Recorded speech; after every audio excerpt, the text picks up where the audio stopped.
Ever heard of winning a war without a single sword swing? Without firing a single arrow? It sounds like something out of a fantasy movie, right?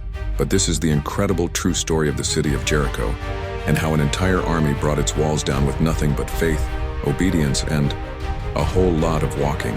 So picture this. The Israelites, led by their new commander Joshua, have finally reached the promised land after 40 long years in the desert. But there's a huge obstacle in their way: the city of Jericho.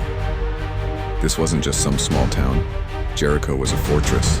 It had massive double-layered walls so thick you could probably race chariots on top of them. It was intimidating, impenetrable, and it stood right in their path. From a military perspective, this was a nightmare. The Israelites were mostly desert wanderers, not a professional army equipped to lay siege to a super fortress. So what does their leader Joshua do? He prays, and the commander of the Lord's army appears to him with a battle plan. And this is where things get really weird. The plan wasn't to build siege towers or battering rams. It was this: for 6 days you're going to march around the city once a day. The armed men will lead, followed by 7 priests carrying trumpets made of ram's horns, and behind them, the Ark of the Covenant. And the entire time, you are to be completely silent.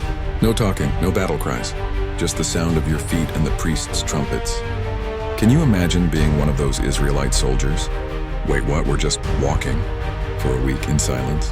It must have sounded absolutely insane. The people inside Jericho probably watched from their high walls, laughing. Look at these fools just taking a leisurely stroll around our city. Are they trying to bore us to death? But this is the core of the story.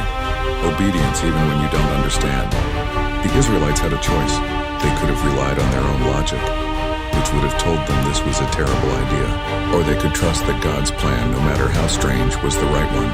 And for 6 days, they chose trust. They walked, they kept silent. They obeyed, then came the 7th day. The instructions changed. On this day, they were to march around the city not once, but 7 times. And after the 7th lap, when the priests blew a long final blast on their trumpets, Joshua gave the command, "Shout, for the Lord has given you the city." And at that moment, the entire Israelite army let out a massive unified roar. It wasn't just a shout.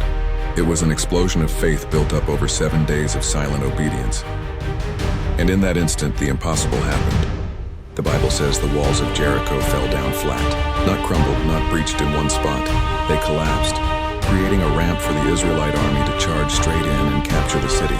They won a major military victory without a single conventional weapon touching those walls. Their weapons were faith in a promise, obedience to a strange command, and the power of God making it all happen. The story of Jericho isn't just about ancient history, it's a powerful reminder